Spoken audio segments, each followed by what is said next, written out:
국민 라디오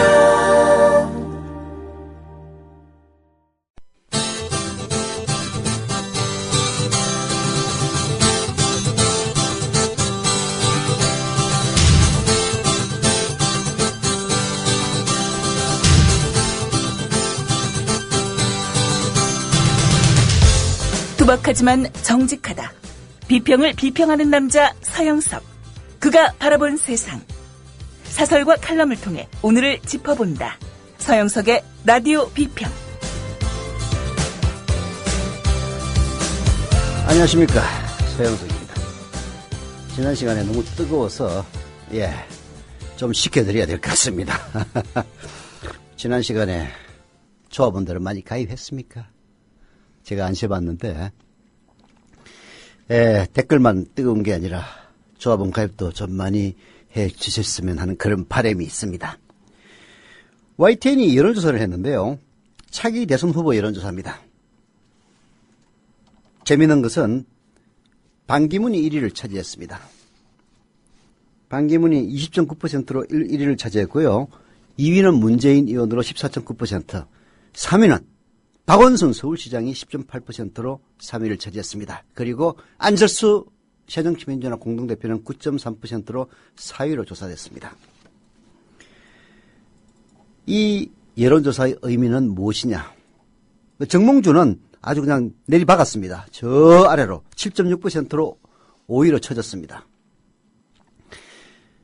반기문이 부상하고 정몽준이 처진 것, 그것은 여전히 이 나라의 30 내지 40%의 이른바 영남 노령층은 누군가 자기 자신들을 대변할 후보를 찾고 있다, 그런 이야기입니다.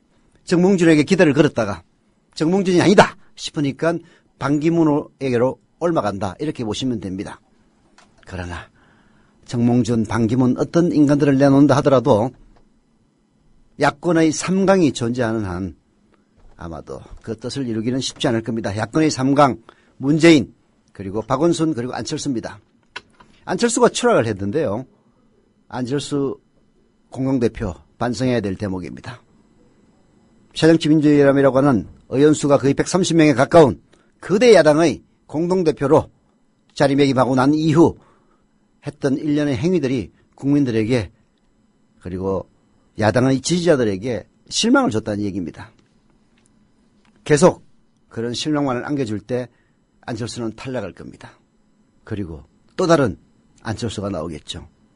제가 과거에도 얘기했습니다마는 안철수 현상은 우리의 바람, 희구의 표현일 뿐이지 안철수 그 인간 자체를 이야기하는 것은 아닙니다. 안철수 현상을 안철수의 것으로 만들기 위해서는 안철수가 대호각성하지 않으면은 안철수 대신 다른 철수 현상이 일어날지 아무도 알 수가 없는 겁니다.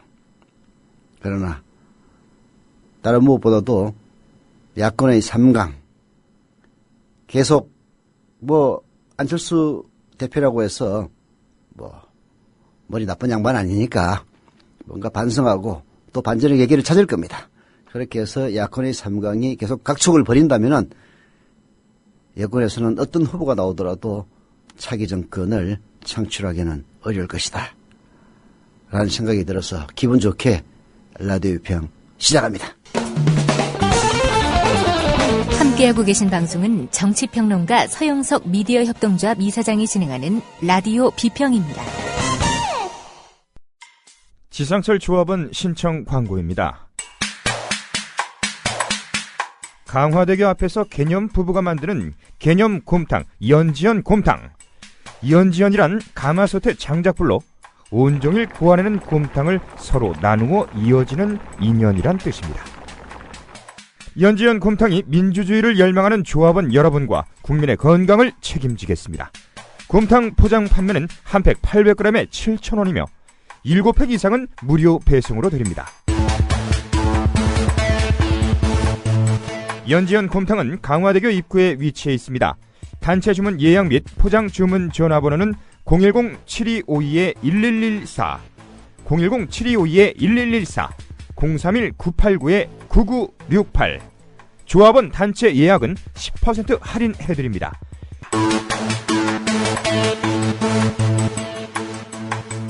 포장 판매 금액의 10%는 국민TV 후원금으로 쓰입니다.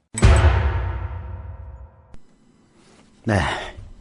안대희 총리 지명자가 어제 기자회견을 통해서 자기가 받은 돈을 갖다 사회에 토해놓겠다고 얘기를 했습니다.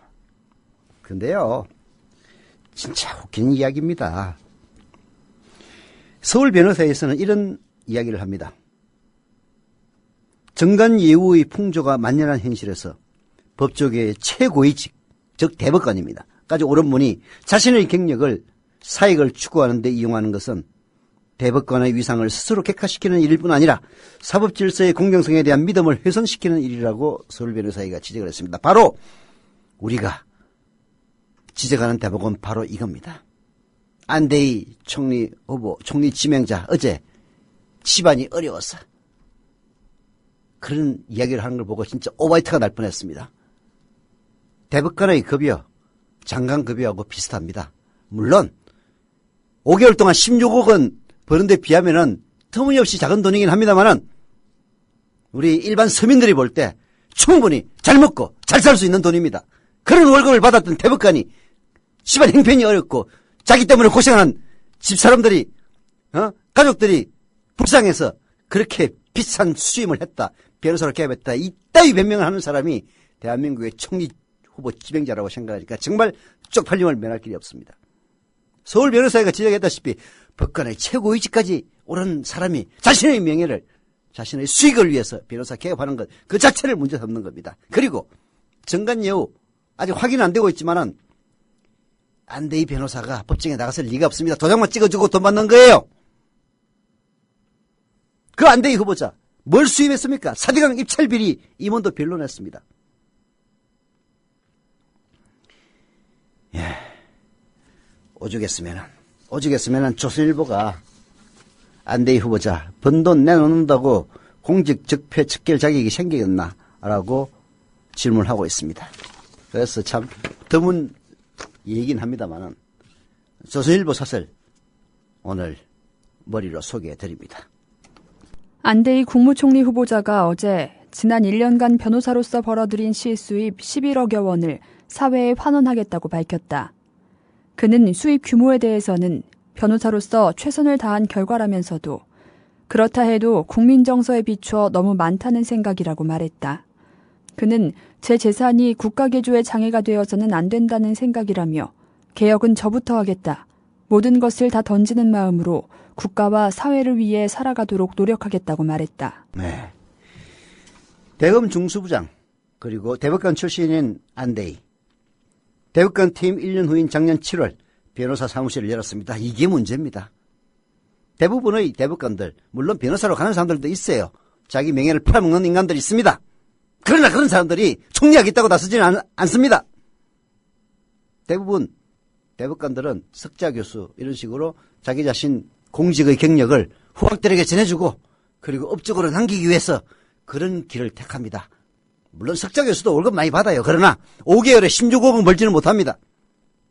변호사 사무실을 내서 한 달에 근 1,000만 원 가까이 받는 월급도 모자라다면서 가족들을 위해서 5개월간 16억을 벌었던 그 돈 총리하는데 자기가 된다니까 토해 넣겠다고 한 게 그게 무슨 총리 후보자입니까? 5개월 동안 16억 원 수입 올렸습니다. 올 들어 올린 수입이 얼마인지 알려지지는 않고 있습니다. 그러나 올 들어서도 돈 많이 벌었을 겁니다. 지금 몇 월입니까? 5개월간 16억 벌었으면 올 들어서도 5개월 들어서 16억 벌어가지고 한 30억 이상 벌었을 겁니다. 안대희가 정관예우를 받지 않은 일반 변호사였어도 이런 막대한 수입을 올릴 수 있었겠느냐? 논란이 일 수밖에 없습니다. 안대희 수입 중에서 기부금으로 냈다는 4억 7천만 원도 그중 3억 원은 총리 후보 내정 직전에 낸 것이라고 합니다. 그러니까 정홍원이가 물러나고 자기가 내정될 것 같으니까 야 이건 아무래도 문제될 것 같으니까 다도 아니고 3억 원 기부했다는 겁니다. 안대희 측은 실제 기부 집행은 내정 직전이지만 협의 과정에서 그 전부터 진행했다고 해명을 하지만은 안대희가 총리 내정 전으로 기부금으로 문제를 해결하려 했다는 느낌 지울 수가 없습니다. 이런 모습을 보면서 재벌 총수들이 법원에서 실형 판결을 받기 직전에 급하게 수백억 원을 사회에 환원하겠다고 발표하는 그런 장면을 떠올리는 국민들도 적지 않을 겁니다.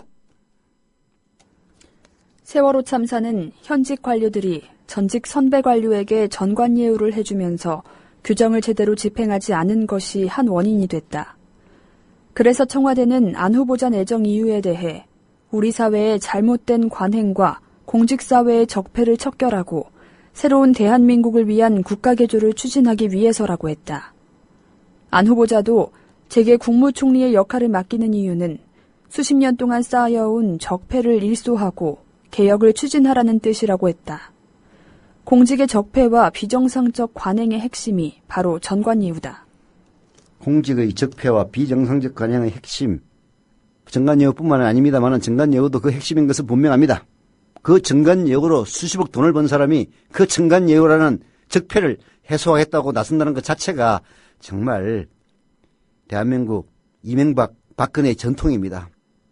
청산되어야 할 인간들이 뭔가를 청산하겠다고 오히려 적반하장하는 도둑놈이 주인에게 몽둥이를 드는 국민의 공복 서번트, 퍼블릭 서번트, 공적인 종놈들이 주인인 국민들에게 몽둥이를 들고 국민들을 마구잡이로 기소하는 이런 방식 안되기도 그대로 받아들이고 보면은 진짜 이명박근혜 정권에게는 딱 맞는 후보자가 아닌가라는 생각은 듭니다. 그러나 조선일보, 하물며 조선일보가 지적하다시피 그런 정관예우의 적폐를 과연 정관예우의 최고봉을 누린 안대희가 하겠다는 건 정말 웃기는 일 아닙니까? 조선일보 사설이 지적하다시피 오랫동안 구조화된 적폐를 없애는 과정에서는 온갖 저항이 나타날 수밖에 없습니다. 그 저항을 뚫고 나가려면 개혁의 선두에 선 사람이 정관예우 척결의 상징과도 같은 인물이 아니면 안 됩니다. 그 사람 자체가 강력한 명분과 추진력, 국민적 공감대의 출발점이 되어야 한다는 뜻입니다. 박근혜가 안대희를 선택한 것도 그런 이미지가 갖는 상징성 때문이었을 것입니다. 그러나 도대체 제대로 검증을 해야지. 5개월 동안 16억 받았고 작년에만 올해도 5개월 동안 얼마를 받았는지 알 수도 없는 이따위 인간을 갖다가 후보자라고 내놓는 박근혜를 보면은 이 정권의 실력도 정말 형편무인 지경이에요. 최소한 기본은 돼야 되는 것 아닙니까? 지금 안대희 후보자 정관예우로 일반 국민은 상상할 수도 없는 계획을 벌였습니다. 안대희가 번 돈 모두 내놓는 것으로 그런 의심이 시선도 사라져 그 안대희가 정관예우 척결의 선대설 명분이 생길 것 같습니까? 전혀 그렇지 않습니다. 오히려 고위공직 출신은 높은 자리에 제의가 오면 번 돈을 내놓으면 그만이다. 제의가 없으면 계속 정관예우를 받아 돈 벌면 되는 것 아니냐 라는 개탄이 나올 겁니다. 개혁은 국민의 마음을 얻어야 성공합니다. 그런 동력은 안대희가 택한 방식으로 얻어질 수 있는 게 아니다 라는 것이 조선일보 사설인데요. 노회찬 의원의 지적을 소개해드리겠습니다. 안대희 씨한테. 부당한 수익은 사회에 환원하더라도 부당한 행위는 사회에 반납할 수 없습니다. 행위는 반성하지 않고 많이 벌어 송구하다는 식의 그런 사과, 정직하게 사는 많은 국민들에게 모욕감을 느끼게 합니다. 안대희 씨 스스로 물러나세요.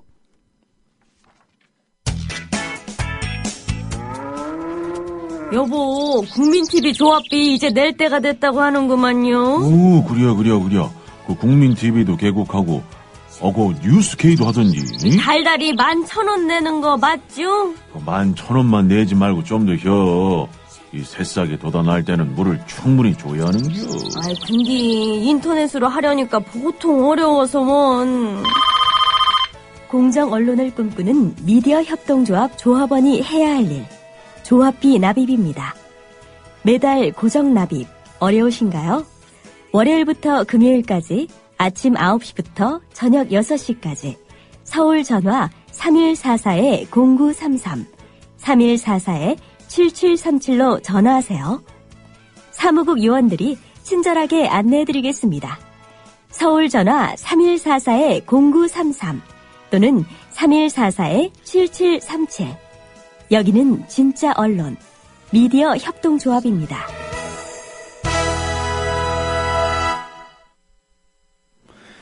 네. 조합원으로 가입하신 강대진님, 감사드립니다. 그리고 전남 나주시 대호동의 더불어님, 조합원 가입하시고 출자금 납입까지 해주셨네요. 감사드립니다. 그리고 요나님, 오늘 1년치 플러스 알파로 20만원 조합비 납부했다고 써주셨네요. 감사드립니다. 1년치 13만 2천원인데 플러스 알파까지 하셨네요. 예, 늘 감사드립니다. 그 조합은 안재영 님이 제작한 노란 리본 배지 9일 동안 하는데 오늘 이벤트 4일째죠. 11시 방송 시작 이후 가장 먼저 댓글을 달아주신 분께 선물로 드립니다. 11시 땡땡 이후에 올리신 분에 이렇게 무슨 글을 드리니까 그 이전에 10시 59분에 난 올렸는데 억울하다 하시는 분은 아직까지 5일 남았으니까 다시 도전해 주시기를 부탁을 드리겠습니다. 잊지 않겠습니다라는 말머리와 함께 댓글 달아주시면 되고요. 댓글 끝에는 이메일 주소를 꼭 적어주시기 바랍니다. 말머리나 이메일 주소가 빠져있으면 다음 댓글로 순서가 넘어갑니다. 노란 리본 배지 사진 보시면 알겠습니다만 참 좋습니다. 저도 늘 달고 다니다가 오늘은 웃도리를 안 입고 오는 바람에 웃도리를 안 입는 게 이상하네. 자켓을 안 입고 오는 바람에 안 가져왔는데요. 정말 다시 한 번 더 감사드립니다. 조합원 안재영님. 그리고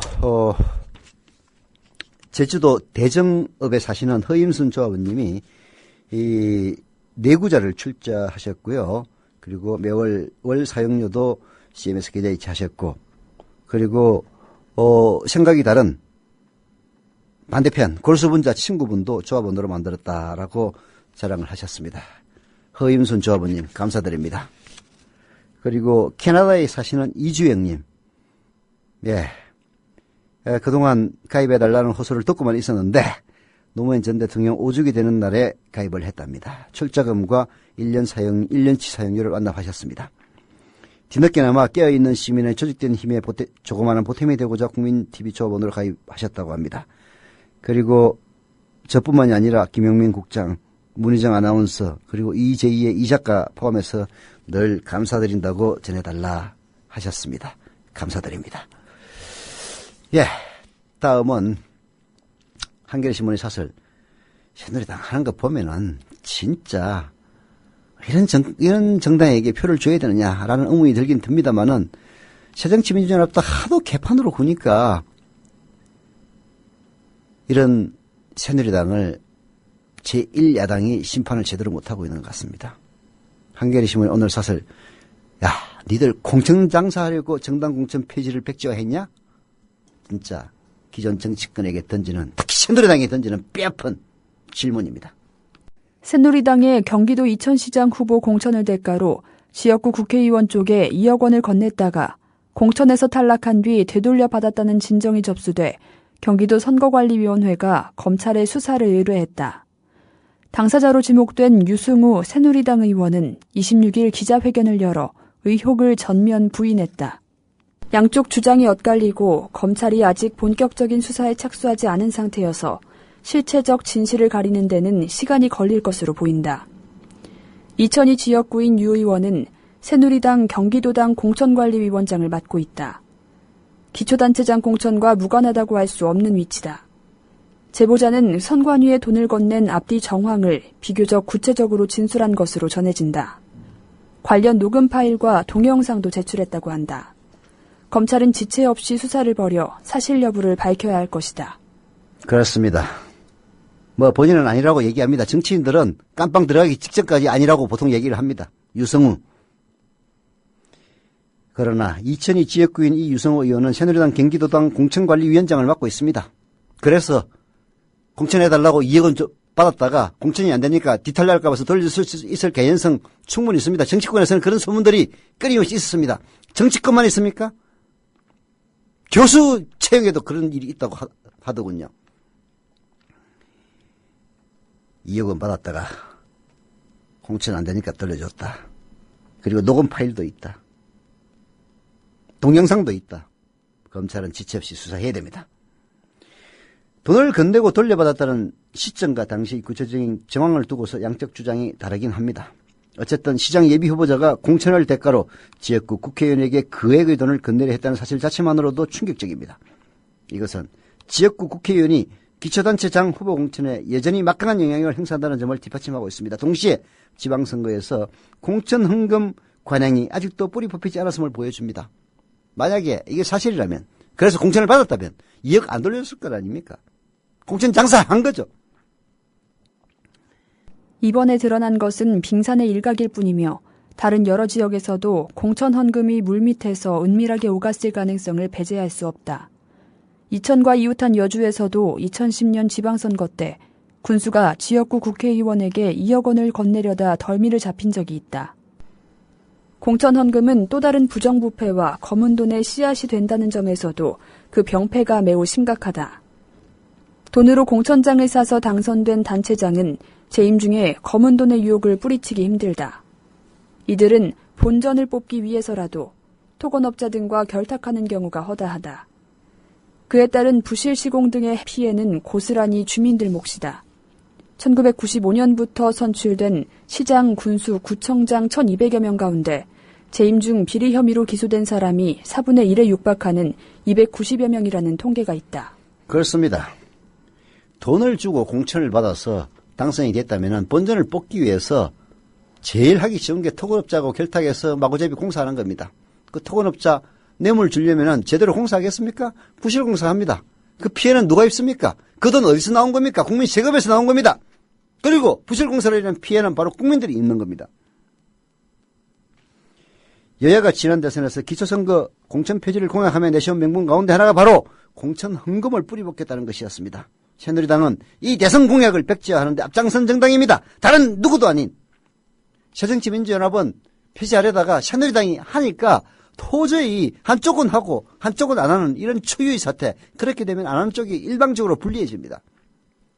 그래서 새정치민주연합은 따라온 경우이기 때문에 물론 욕은 먹어야 합니다만은 그래도 한 발짝 뒤에 있습니다.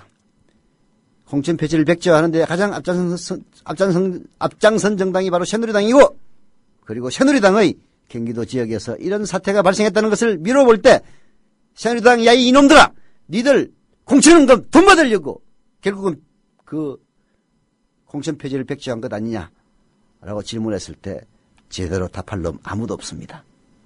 새누리당은 그런 의혹을 받지 않으려면 이번에 제기된 공천헌금 의혹을 규명하는데 니들이 앞장서서 밝혀야 한다, 이런 얘기입니다. 여보, 국민TV가 개국했는데 월 10,000원씩 내야 하는 조합비 어떻게 내라는 거예요? 그 자동적으로 출금할 수 있도록 하면 되잖아요. CMS 신청해요. 아, 국민.tv 미디어 협동조합 홈페이지를 통하면 되는 거죠? 아빠하고 엄마하고 나 모두 다 조합원이잖아요. 그러면 우리 집은 3만 원 내야 해요? 꼭 그렇지는 않아. 가구 전체가 조합원이면 아빠만 대표로 내도 돼. 김용민입니다. 10,000원도 좋습니다. 그러나 자라는 꽃과 나무에 물을 더 주는 심정으로 자발적인 추가 조합비 납입을 해주셔도 감사하겠습니다. 우리의 꿈, 아직 진행형이잖아요.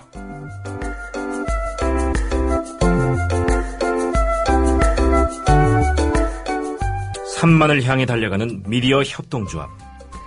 조합원 여러분, TV가 개국한 4월부터 조합비를 납입해 주십시오. 한 분 한 분의 조합비가 모이고 또 모일 때 미디어 협동조합은 건강한 방송, 공정한 보도로 보답할 것입니다. 자세한 안내는 국민.tv를 참고하세요.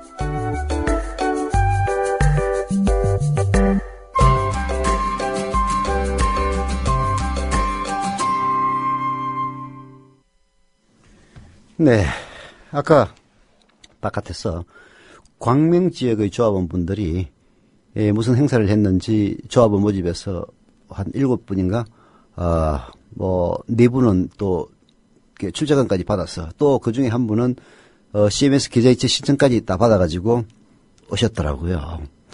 아마 지금 올라온 분들이 아마 그분들이 아닌가 싶은데요. 서울 강동구 상일동의 최석재님, 그 다음에 정기선님, 경기 강명시 철산동의 유종택님, 조합원과 감사드립니다. 아직 물을 줄 때입니다. 조합원으로 가입해 주십시오. 국민TV 조합원 이제 25,000명 넘어서서 26,000명을 향해서 달려가고 있습니다. 빨리 3만 명, 5만 명 돼야 됩니다. 그리고 CMS 계좌이체 매월 조합비 납부하는 분들 최소한 2만 5천, 3만 명은 돼야 됩니다. 그래야만이 빚 없이 출장은 까먹지 않고 이 방송 유지할 수 있습니다. 도와주십시오. 국민TV 홈페이지 kukmin.tv로 들어오셔서 국민.tv로 들어오셔서 맨 위쪽에 있는 조합원 가입 신청 클릭하시면 됩니다. 인터넷 사용이 불편하신 분들의 경우에는 미래협동조합 사무국 02-3144-7737 02-3144-0933으로 전화하시면 직접 친절하게 가입시켜 드립니다. 그리고 최근 1구자 증조하신 날고 싶은 토끼님 감사드립니다. 우리 날고 싶은 토끼님 같은 분들이 있어서 다 우리가 그나마 국민TV 유지되는 겁니다. 그때 감사드립니다. 어제가요 서울시장 후보 토론이 있었는데 저는 보다 말았습니다. 아까도 얘기했습니다만 정몽준 씨 정말 참 한심하긴 합니다만 그래도 제 고등학교 선배입니다. 그래서 참아 볼 수가 없더라고요. 토론 한 2번만 더 하면은 알아서 그냥 탈락하시겠더라고. 그냥 7선 국회의원으로 있다가 존경이나 받다가 그냥 은퇴하시지 뭘 해보겠다고 나와가지고 저렇게 실력을 딱 까발리고 온갖 우스움을 사람들에게 선사하는 것인지 참 괴로웠습니다. 물론 웃는 이해관계가 없는 사람들은 기분 좋고 참 정몽준이 개그맨이구나 라고 생각했을지 모르겠습니다만은 그래도 또 고등학교 선배님이라서 많이 괴롭더라고요. 근데 농약급식 운운하는 대목 그거 진짜 저도 그 사정을 알기 때문에 정말 웃긴다고 생각했는데 IMPT가 오늘 정몽준의 농약급식 주장 알고 보니 문용리를 디스하는 거였다. 이거 꼭 내 소개해주고 싶었습니다. 들어봅시다. 5월 26일 어제 서울시장 후보 두 번째 TV토론이 열렸습니다. 서울시장 TV토론에서 정몽준 후보와 박원순 후보 간의 이슈는 친환경 무상급식 농약 논란이었습니다. 정몽준 후보는 서울시 친환경유통센터가 제공하는 학교 급식용 농산물에 농약이 있었다며 박원순 후보를 공격했습니다. 정몽준 후보는 감사원의 결과가 있었다고 주장했고 박원순 후보는 사전에 폐기됐으니 오히려 칭찬받을 일이라고 했습니다. 이 두 사람의 공방에 대해 많은 사람들이 진실이 무엇인지 헷갈릴 수 있어 제대로 알려드리겠습니다. 제대로 알게 되면 정말 웃겨요. 정몽준 후보의 TV 토론을 보면 마치 서울시가 주관하는 친환경유통센터가 농약이 나온 농산물을 학교에 공급했다는 그런 식이었습니다. 전혀 그렇지 않습니다.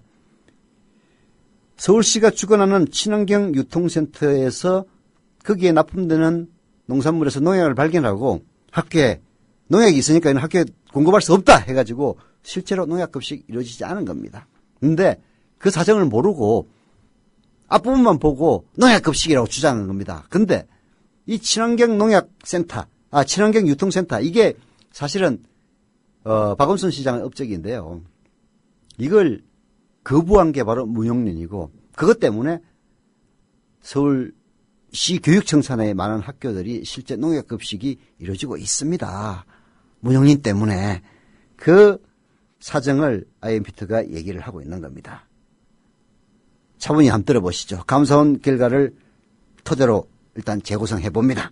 감사원 결과를 토대로 재구성하면 첫 번째, 친환경유통센터 검사를 통해 잔류농약이 검출됐고 두 번째, 친환경유통센터 잔류농약 검출 농산물을 폐기했으며 세 번째, 감사원의 서울시 지적사항은 잔류농약에 대한 정보를 친환경 농산물 인증기관인 국립농산물품질관리원에 통보하지 않았으니 앞으로 주의 바람이라는 지적이었다.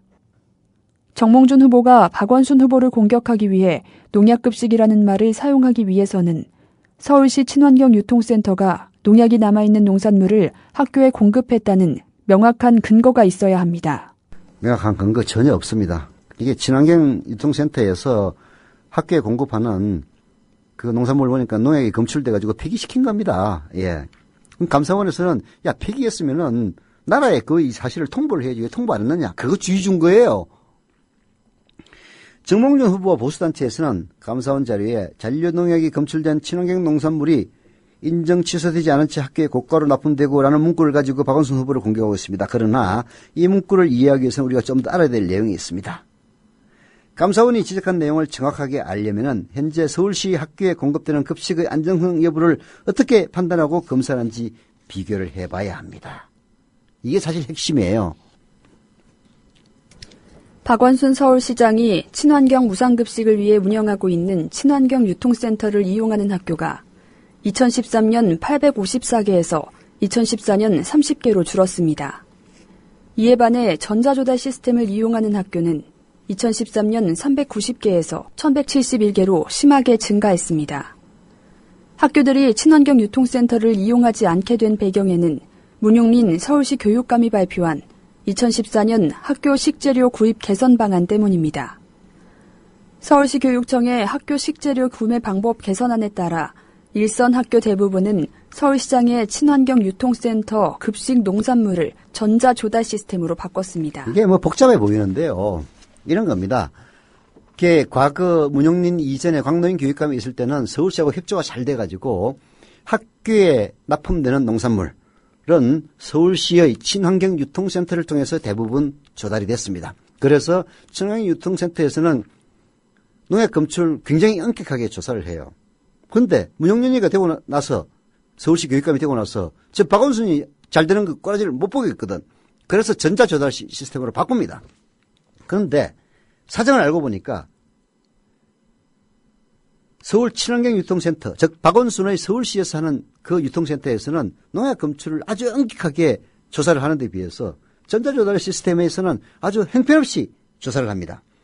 예를 들어서 서울시의 친환경 유통센터 잔류 농약 검사를 보면요. 하루에만 100 내지 120건 시행해가지고 연간 3만여 건에 해당합니다.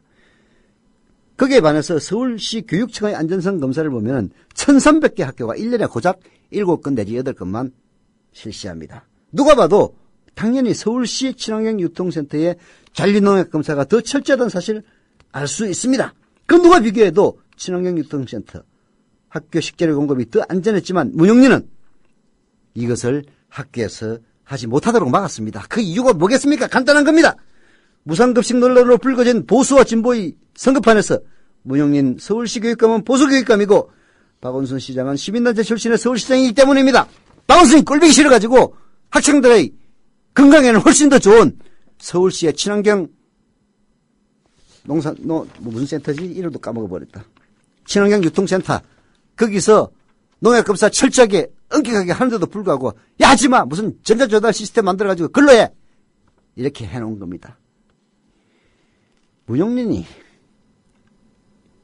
진짜 이런 인간이 서울시 교육감으로 있다는 거는 진짜 쪽팔리는 노릇입니다. 학생들의 건강에 보수와 진보를 떠나서 학생들의 건강에 최우선을 둬야 될 교육감이 자기와 정치적 지향점이 다르다는 이유 딱 하나만으로 학생들이 건강에 훨씬 좋은 서울시의 친환경 유통센터를 외면하고 1년에 그 1300개 학교가 이용하는 그 학교의 농산물 잔류농약 검사를 1년에 7건 내지 8건밖에 하지 않은 1300개 학교의 농산물 검사를 7, 8건밖에 안 한다면 안 한 거예요. 그거는. 그러니까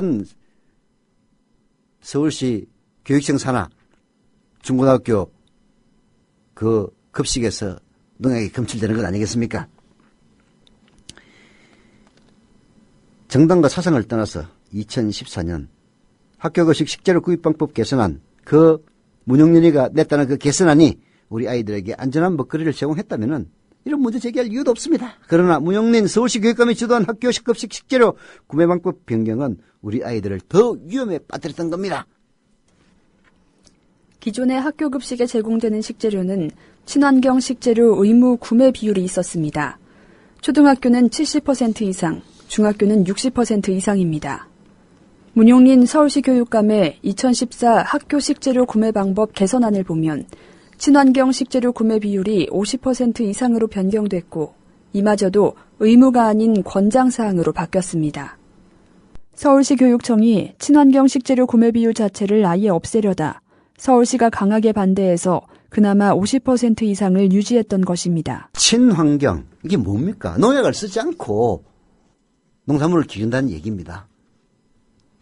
기존 학교 급식에 제공되는 식재료, 즉 농약을 쓰지 않은 친환경 식재료를 갖다가 초등학교는 70% 이상, 중학교는 60% 이상으로 규정해놨는데 문용린이가 뭐 개선안인지 지랄인지 내면서 50%로 줄였다는 것 아닙니까? 원래는 없애려고 하다가 서울시에서 하도 반대하니까 50%라고 내놨다는 거 아닙니까? 참, 이런 인간이 학생들의 건강을 책임져야 될, 학생들의 건강뿐만 아니라 교육 전반을 다 책임지긴 합니다만은 서울시 교육감에 앉아있다는 것 자체가 보수라고 자칭하는 인간들은 쪽팔리고 부끄러워할 줄 알아야 됩니다.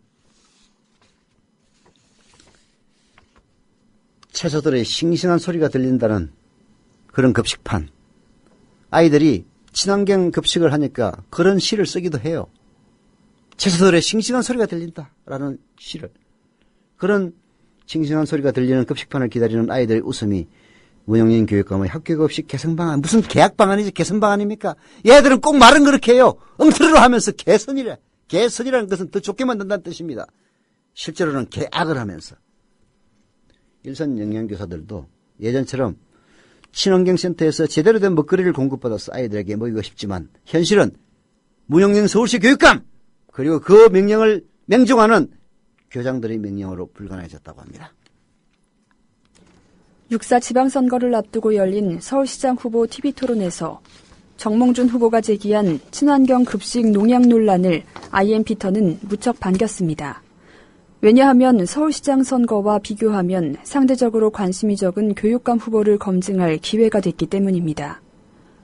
정몽준 후보가 앞으로 친환경 급식 논란을 더 적극적으로 펼쳐줬으면 좋겠습니다. 이런 논란을 통해 박원순 시장의 친환경 유통센터와 문용린 교육감의 전자조달 입찰 방식을 비교하고 어느 것이 과연 우리 아이들에게 안전한지 제대로 검증했으면 합니다. 특히 정몽준 후보는 농약은 과학이다라는 서울시 교육청의 학교급식 학부모 연수자료에 대해 어떻게 생각하는지 꼭 알려줬으면 좋겠습니다. 서울시 교육청, 문영린의 서울시 교육청은 학교급식 학부모 연수자료에다가 농약은 과학이라고 썼습니다. 뭐 농약을 뿌리면은 뭐 병충해가 없어지니까 그래서 과학이라고 얘기한 건 모양입니다. 그 농약 자체가 건강에 나쁘기 때문에 그래서 친환경 급식을 하는 건데 농약은 과학이래요, 문영린이. 이런 어처구니 없는 그런 주장을 학교급식 학부모 연수자료에다 써놓은 겁니다. 예, 정몽준이 참 아마도 새누리당의 우환이 아닌가 하는 생각마저 듭니다. 그리고 지금 조합원 가입해 주신 경기 광명시 광명 1동의 최규만님, 그리고 역시 광명시 철산 3동의 김익환님, 광명시 하안동의 김한호님, 아마도 광명 시리즈 같은데요. 감사드리면서 라디오 평 오늘 순서 마칩니다.